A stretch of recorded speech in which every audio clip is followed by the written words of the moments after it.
so excited.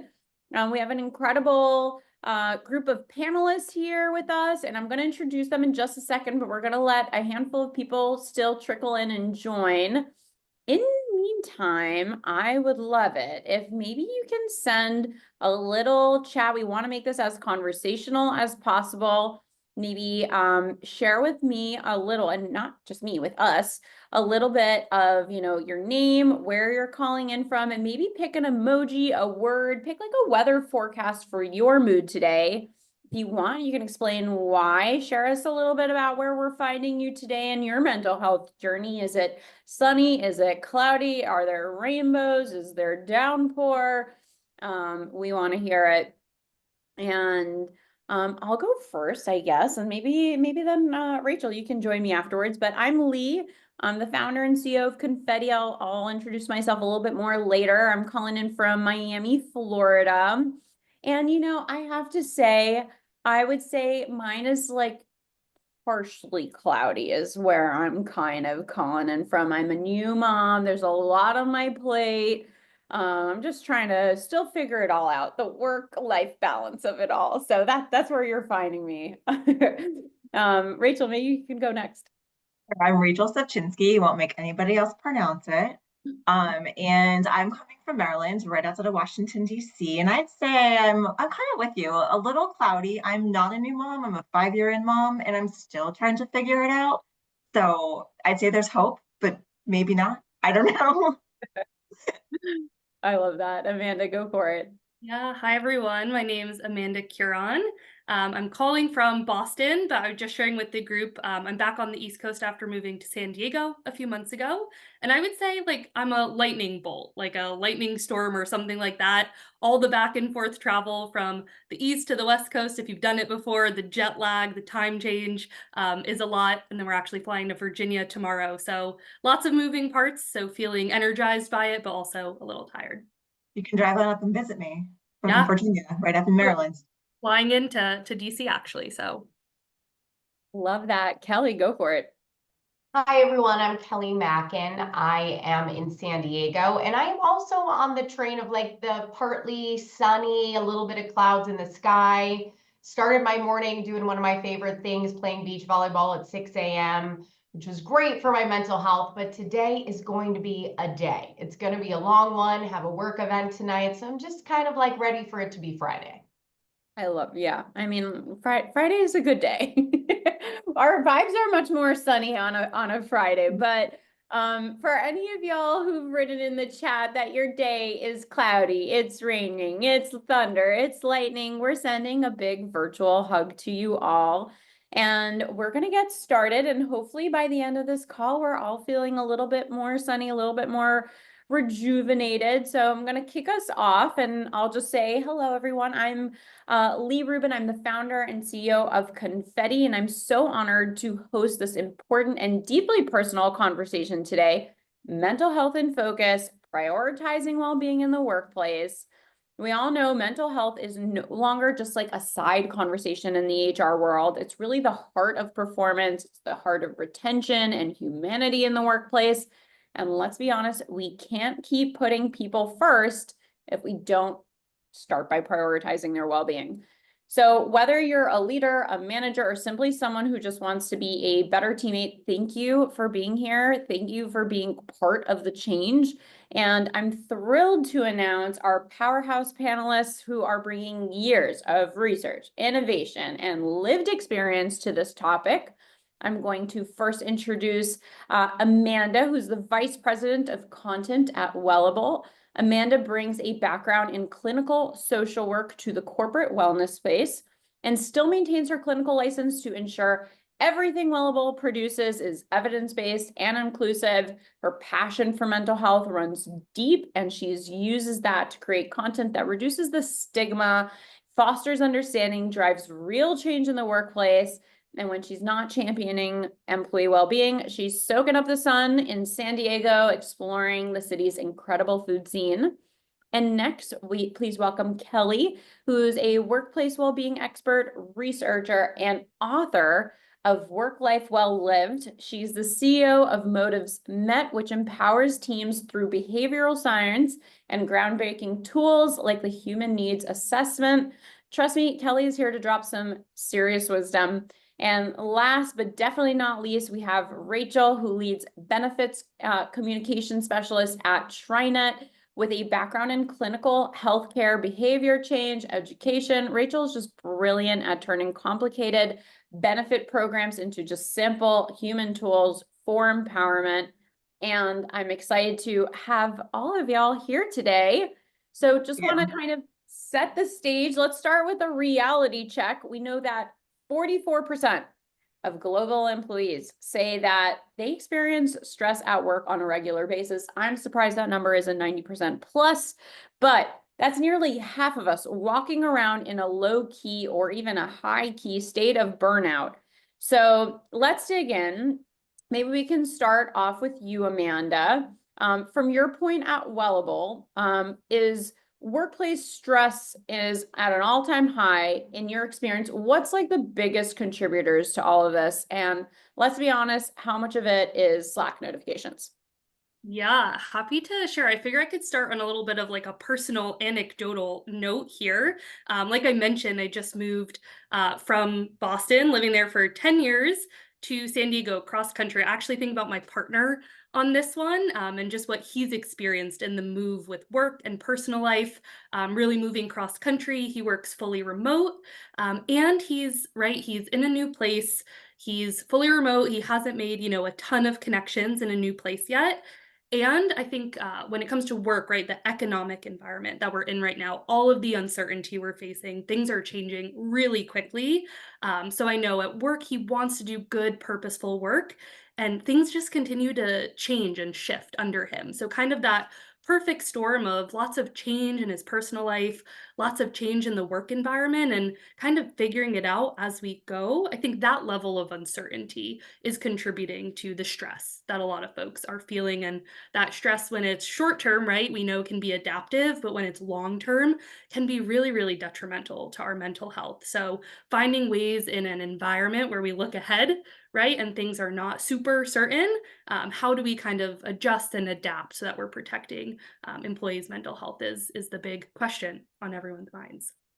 Totally. And Kelly, I would love to go one layer deeper. We often throw around the phrase culture of well-being, but what does that really look like beyond like yoga in a break room, and what needs to shift in our workplace to make sure that like culture is actually real?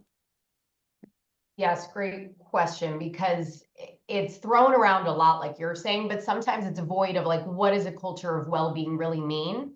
And we've conducted a ton of research at Motives Met to get to the truth of what a thriving culture is all about.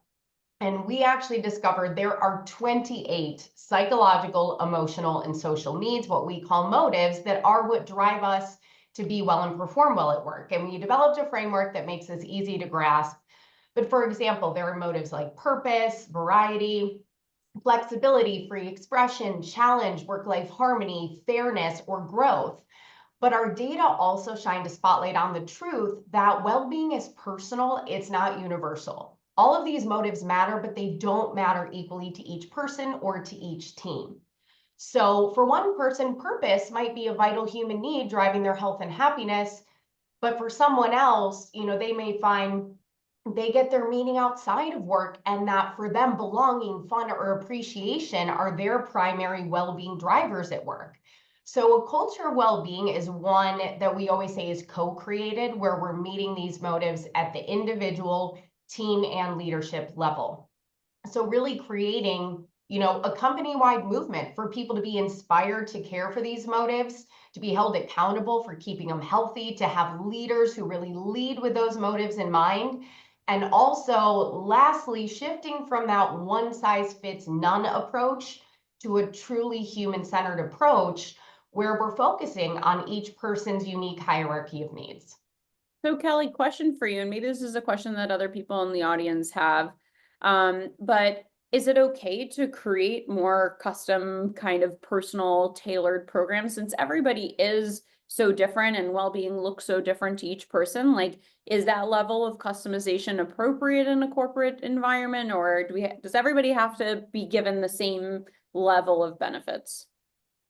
It's so important to take a personalized approach, but you still want to make sure that it's equitable and fair. And so the best thing you can do is really, again, kind of zoom out and look at your bigger policies and, just different procedures that you have in your organization for all of these 28, but then also really empowering your managers and your leaders to give that individualized solutions to each of their team members.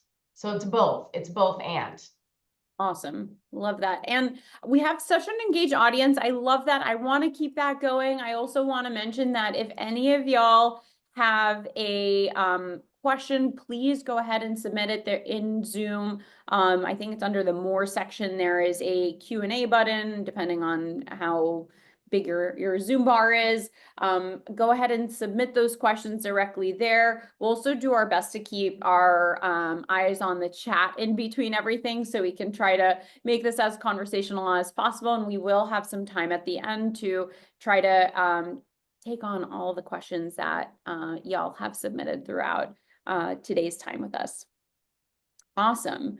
Well, I want to move on to our next question here, which is mental health. It can still feel like a pretty taboo topic at work. And I would love to hear, what are some of the most effective ways that you've seen companies reduce the stigma and encourage some much more like open communication and conversations around it? I can take that.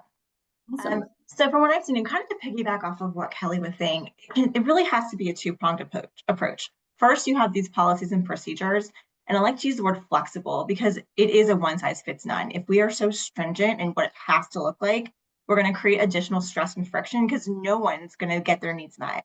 So these flexible policies, things like trying not to send emails after work hours, or encouraging people to take their paid time off, or even mental health days, to even making sure workloads are manageable and sustainable, can really help create this understanding or this undercurrent of, okay, my upper level, my leaders really do care about me. But the second place is really, really crucial. Leaders have to walk the walk. If you're telling employees not to email after work hours and you're sending emails at 10 o'clock, or you're saying how you never take time off and wearing it as a badge of honor and how, you work 70, 80 hours a week, what you're doing is you're showing the people that those policies aren't real, that they shouldn't follow those policies, that they're not important, and they may even get in trouble or lose their jobs if they do. But leaders, when they walk the walk, they are giving this nonverbal permission of, hey, it's okay. I'm doing it. You can do it. So we're looking to people above us to show us, yeah, it's good. Do this thing. Take care of yourself. Totally. I want to reemphasize the fact that it really does start from leadership, being vulnerable and sharing their perspectives on things. And, I have a friend right now who's getting married in a couple of days and she's so nervous. She's like, my company's going through such a hard time. I feel so bad taking this time off to go get married. And I'm like, you should have a chat with your manager. And if they say anything, but basically, please disconnect. The company will survive while you're gone for a couple of days. Like, we've got to revisit this organization that you are a part of. Like, your bosses really should be supportive of your needs, and it can come in a very flexible way, right? Like, you can say something along the lines of like, hey, I really care about the company. I really want to make sure that we're hitting our targets and that I'm completing A, B, and C. But my wedding's coming up. It's a once in a lifetime experience, hopefully. And I'm nervous that I can't fully shut off and do that and like have that vulnerable conversation and see what your manager says. And hopefully they'll say, hey, please disconnect during this time. And you can do this during vacations and other needs, really, to make sure that you're standing up for yourself too, regarding like what your mental health needs are. Love that. Amanda and Kelly, anything that you want to add before we move on to the next question? Yeah, I can jump in. One thing that comes to mind, I know we just recently wrote about this actually at Wellable. There was a 2025 Gallup survey, and it found, I wrote down the exact percentages so I don't get them wrong, but essentially a global decline in manager engagement from 30% to 27%. It found that 56% of managers lack any formal form of leadership training. And I think the interesting connection there is that other studies have shown that employee engagement is actually I believe 2/3 of it, of all employee engagement, is directly tied to manager engagement. So a big conversation we've been having at Wellable is talking about like emotional intelligence, training for managers, really giving them the tools to spot the signs, but also the tools to know what resources, also having access to those resources to point their employees in for mental health support. I think managers can feel a pressure sometimes to be not just a manager, but also a therapist and also a workhorse and get their job done. And kind of thinking about that manager mental health as well. One, making sure they're taking care of themselves so they can be there for others. But two, making sure they have the tools to know, okay, my employee comes to me with this. What's the right resource? What's the right direction to point them in so they can get the support they need so that I'm also not kind of taking on more than I can handle and then giving ineffective support as well. That's great. A thing that I say over and over is managers are not therapists. Yes, they want to support employees, they want to have the tools, but your job is not to be a therapist, but you should be equipped to give the support that you can. So piggybacking off that, so like managers, they play a huge role in shaping workplace culture. How can leaders be more proactive in supporting their team's mental health without just saying like, hey, my door is always open, like, let me know if you need anything? I could jump in here. Lack of communication is one of the greatest sources of ill-being at work. And we've already kind of seen, us all bringing up communication in some form or fashion. So it's really important for managers and leaders to create the intentional, brave space for people to be able to talk about their struggles. And I think research says it's like only 56% of people feel comfortable actually talking about their mental health at work. So if we don't feel comfortable talking about it, we're not going to be able to support it. We're not going to be able to elevate. And like we've been saying, it can be a struggle because sometimes leaders have this psychological barrier of, well, I don't really want to ask because I'm afraid to know. I don't know how to be the therapist. I don't know how to respond. What if I can't fix everything? But the truth is, even if we look inwardly at ourselves, when we're going through something, we don't always need someone to fix it all or have all the answers. We need them to hold this space. We need them to empathize and feel like they care about how we feel. So don't underestimate just showing up and having the conversation and showing that care. And of course, like you were saying, have the resources available to offer someone, be able to give them the support they need and send them to the right person. But just by saying you care enough to have the conversation, that goes a huge way. So Yeah. you go ahead, Rachel, Amanda. Yeah, I was Okay. gonna say, really, just to piggyback off of that, as my social work brain gets going here, but one of my favorite kind of like easy entry point for managers and leaders is just like if you're not sure how to have the conversation, just naming observations. I did this the other day in the office. I noticed an employee like sighed really deeply at the end of the day. I could hear it from across the room. And just being able to call out like, hey, I heard you sighed really loud. That's usually when I sigh really loud, my sign that I've got like a lot going on. So just curious how things are going for you. And I think that observation, not necessarily needing to have all the answers or know what question to ask, but just naming what you're seeing can be a really low lift way of starting the conversation. Totally. And I think also just being seen, we all just want to be seen, and that can sometimes be enough. Like, hey, I see you're having a hard time. You want to tell me about it or what's going on, or if you want to talk, some people aren't really comfortable, but everyone at the end of the day just wants to know that they matter. And that can be such a big piece of employee wellness. Totally agree on this proactive element. And you don't even sometimes have to wait for the sigh. Like, sometimes I just feel like energetically with somebody it might be a little bit off and like maybe they're, putting on a really amazing mask, but something in my intuition isn't making me feel that way. And you can also just be like, hey, I don't know if I'm overreading this. Maybe it's just something in my head, but I just feel that maybe there's something a little off, and I just want to check in and see how you're doing. And sometimes even just their answer can help you understand whether they're being honest or not, and really leaning into those kind of intuitive qualities of being like, did I believe what they said? Maybe there's still something behind the scenes that I need to consider, or just giving them the opportunity to finally have a stage to be like, actually, it's amazing that you noticed that, and like, thanks so much for calling it out. So I'm going to do a little bit of a pivot now, and we're going to talk a little bit about remote work. It's opened up incredible flexibility, but it's also bringing these new challenges. There's disconnection, there's overwork, there's loneliness. So maybe we can start off with Kelly. If you can let me know a little bit about like working remotely, has its perks, it has its pitfalls. What unique mental health challenges do remote employees face, and how can organizations better support them? One that comes to mind, we were just working with a team last week on, is just the struggle remotely of blurred boundaries that leads to that greater imbalance. I mean, with technology, everybody kind of feels the need to be more accessible and online than we've had to in the past, but we find remote workers struggle with that even more. And you kind of guess oftentimes, when do I need to be available? Should I respond to that email at 7 p.m.? Should I be sending it at 7 p.m.?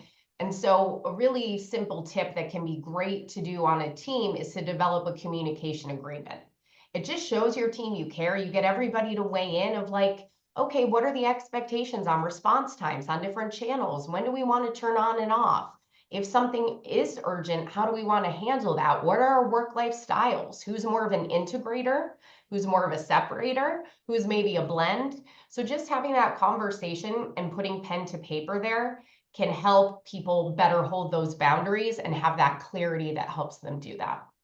And Kelly, I want to share like a personal kind of note with what we're doing at Confetti, and maybe this won't even be like that good of a thing, but we really lean into the fact that like, okay, you guys have that flexibility, and as long as the core times that we work are 9 a.m. to 5 p.m. Eastern time. So that's like the core communication of when we want. If there's a meeting, ideally you should be available, unless for some reason you're traveling, and we make certain accommodations. But at least in Confetti, our kind of agreed upon thing is like, because we want you to be able to work at other times of the day if it's more convenient for you, whether it's earlier or later, you're welcome to actually send those communications earlier or later, but the expectations should be that you don't have to reply to any messages after 5 p.m.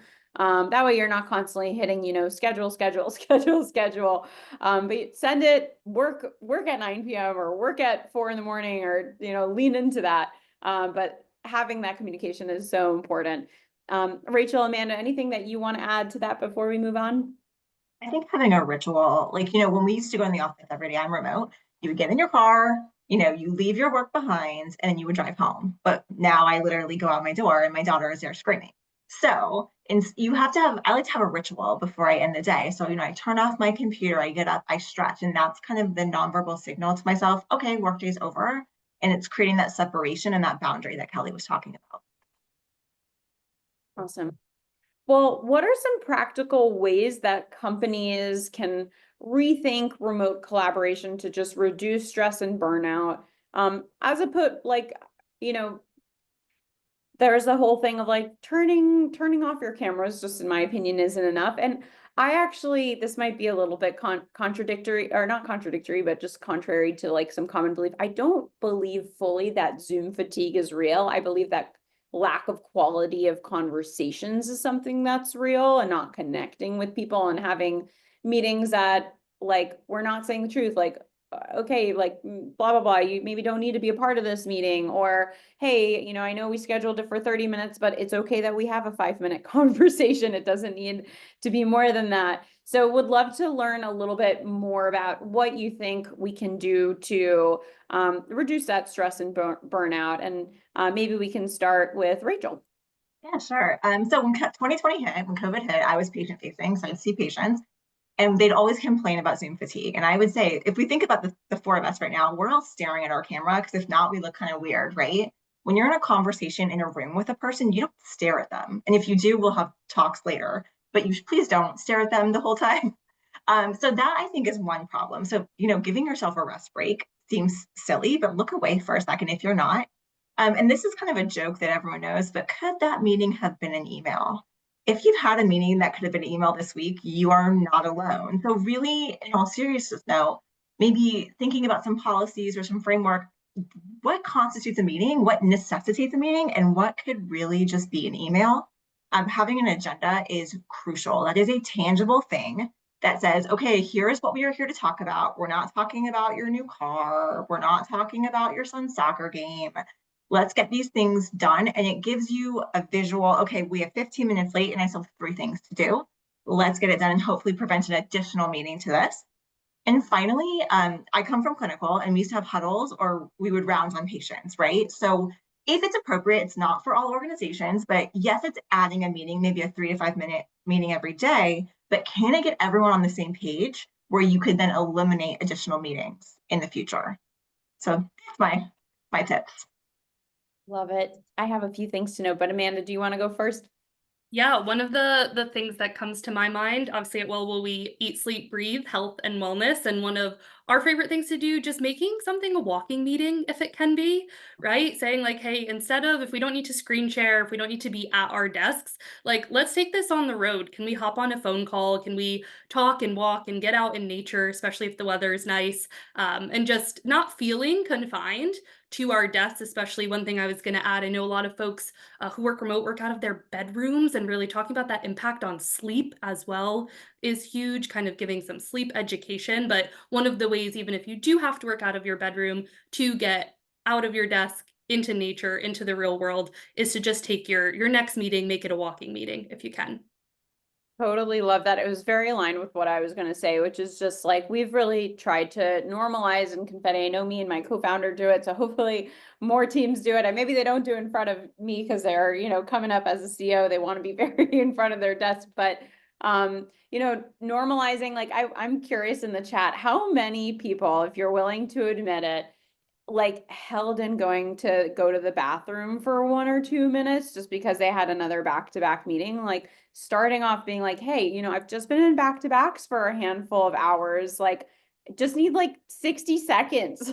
Just normalizing that, normalizing I'm starving, I have, my lunch ran over, whatever, like there was some, urgency that I had, I wasn't able to eat. Do you mind if I eat on a call with you? Like normalizing that as well. I think like those little things really impact our mental health. All right. So we're going to shift towards the last final section of the webinar before we move to Q&A, and we already have a couple of questions that are coming in. But let's start talking about solutions. So like, what are 3 small but impactful changes that companies can implement today to start fostering a healthier workplace? Kelly, let's start with you. One of the ones I would mention we haven't talked as much about, but still in the spirit of communication, is focusing on emotional inclusion in conversations at work, because emotional intelligence and vulnerability and psychological safety get a lot of airtime, but this idea of emotional inclusion isn't talked about quite as much.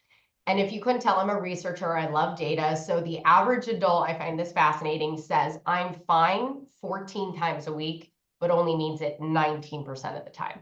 And our own research found 62% of people don't feel that they can express that they're frustrated, stressed, sad, anything that's quote unquote negative emotion at work, for fear that it will be perceived as unprofessional.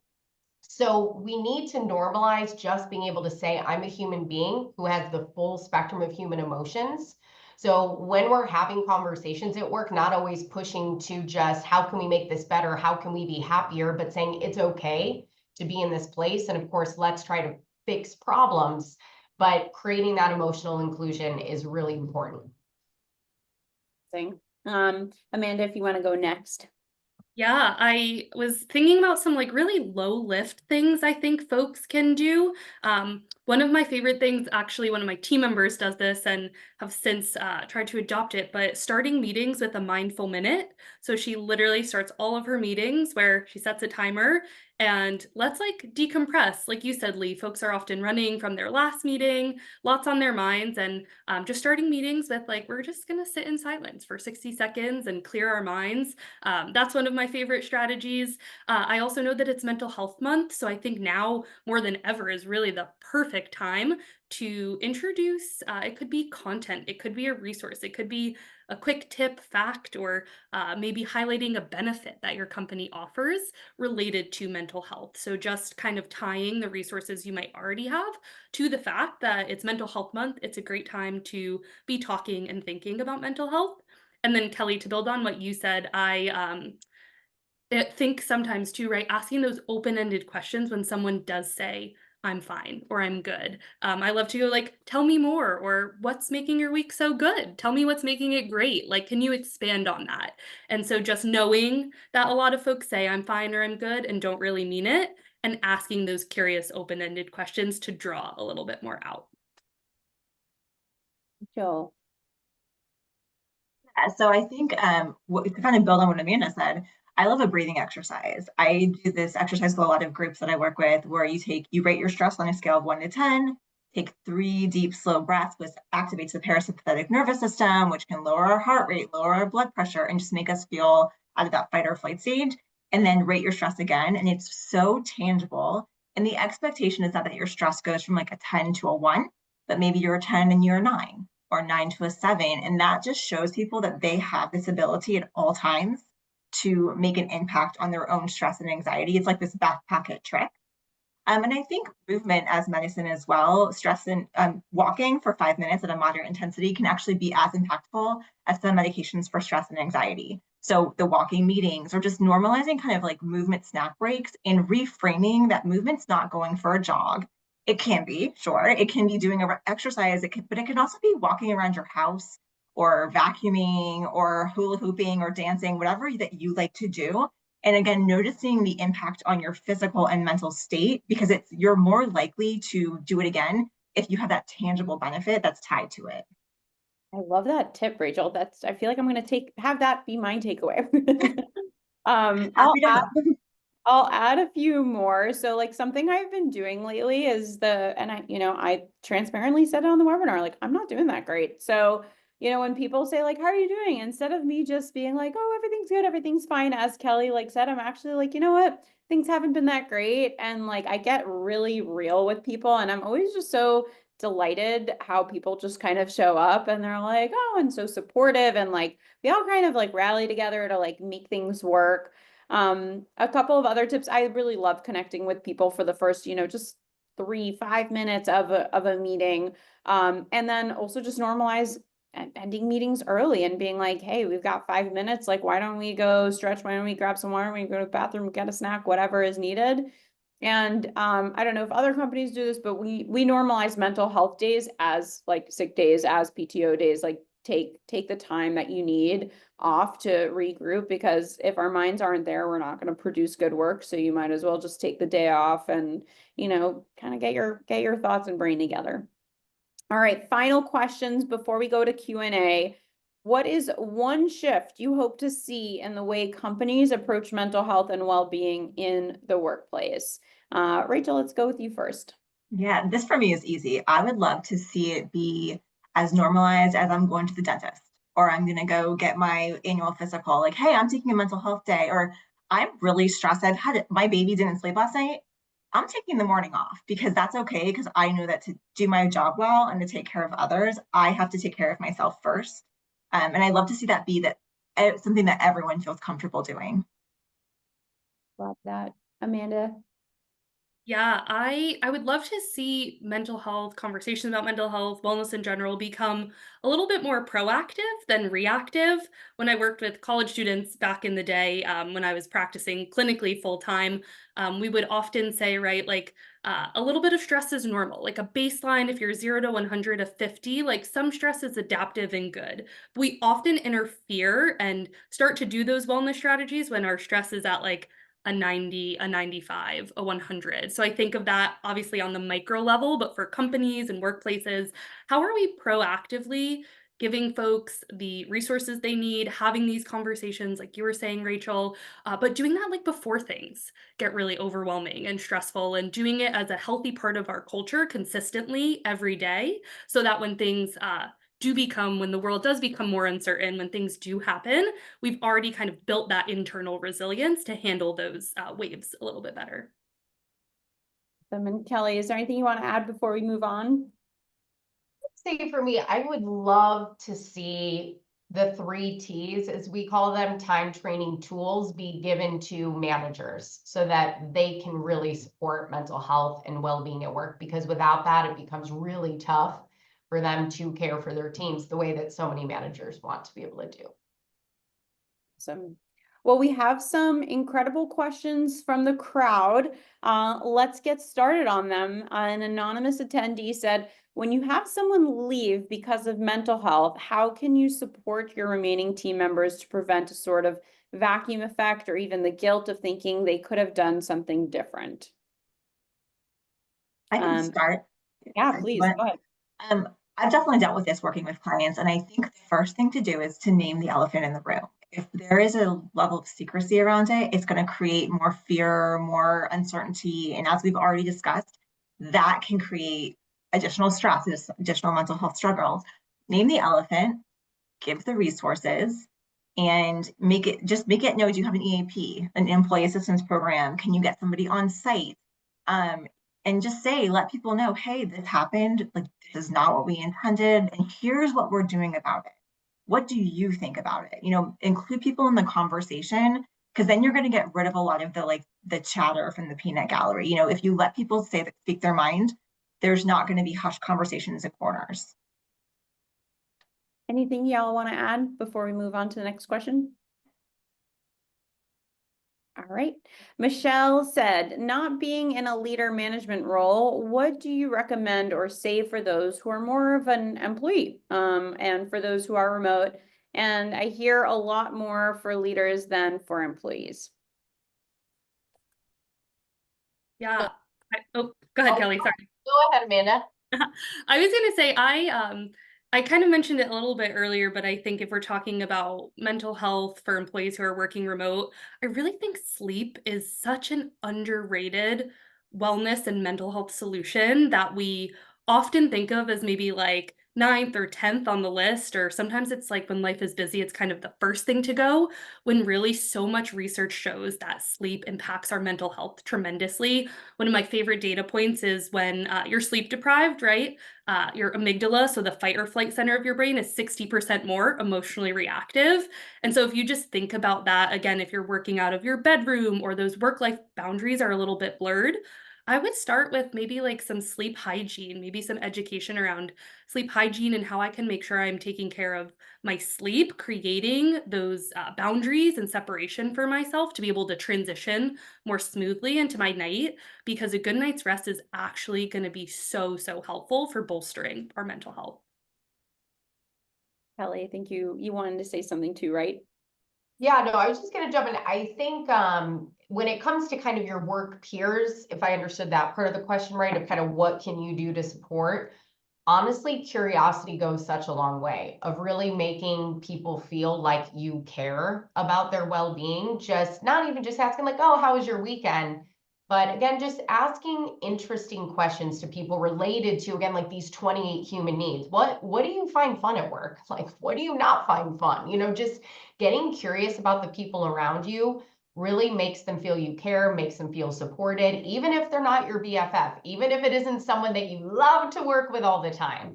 Showing up and being a good human in that way at work will come back to you tenfold, and it also really helps support other people's mental health at work. Awesome. Anything else that we want to add? But we got a couple more questions, so I want to try to get as many as possible. We have a question for Kelly. You mentioned interrogators and separators. Can you explain what those are? I haven't heard those terms before. Yes, yeah. So when it comes to work-life harmony, people are either integrators, separators, or kind of a blend of the two. So integrators are people who are more like me, and they kind of like to blend the lines between work and life a little more. They may start work early, like I do, around 5 a.m., take a break in the afternoon, maybe take their kids to their soccer game or run errands, and then prefer to get on later at night and do some emails and some other work. Whereas separators really thrive with a clean start and stop time in their day, say 9 to 5, and they do better being able to really disconnect from communication before or after their work hours.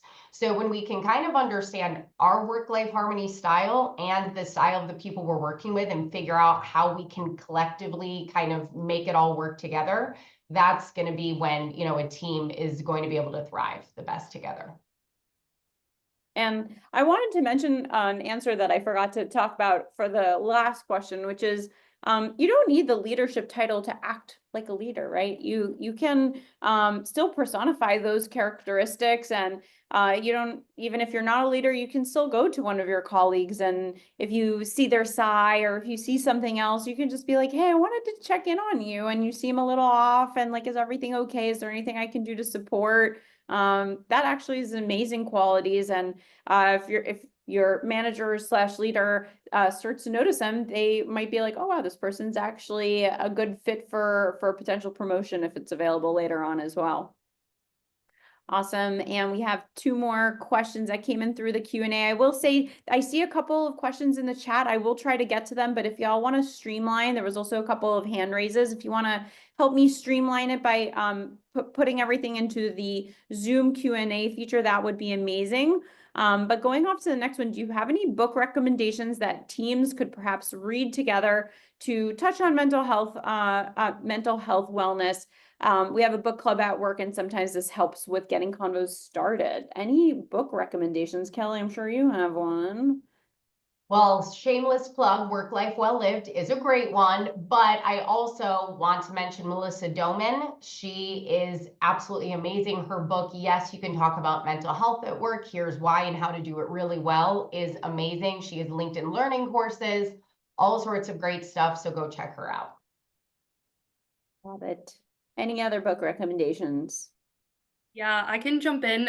For leaders especially, I think mental health is kind of woven in these conversations. I'm a big Brene Brown girl, so Dare to Lead is one of my favorite books. A lot of her books are really great, not explicitly talking about mental health, but really weave in a lot of those conversations of how we lead with compassion. She also, if you're a podcast person, has a great podcast by the same name.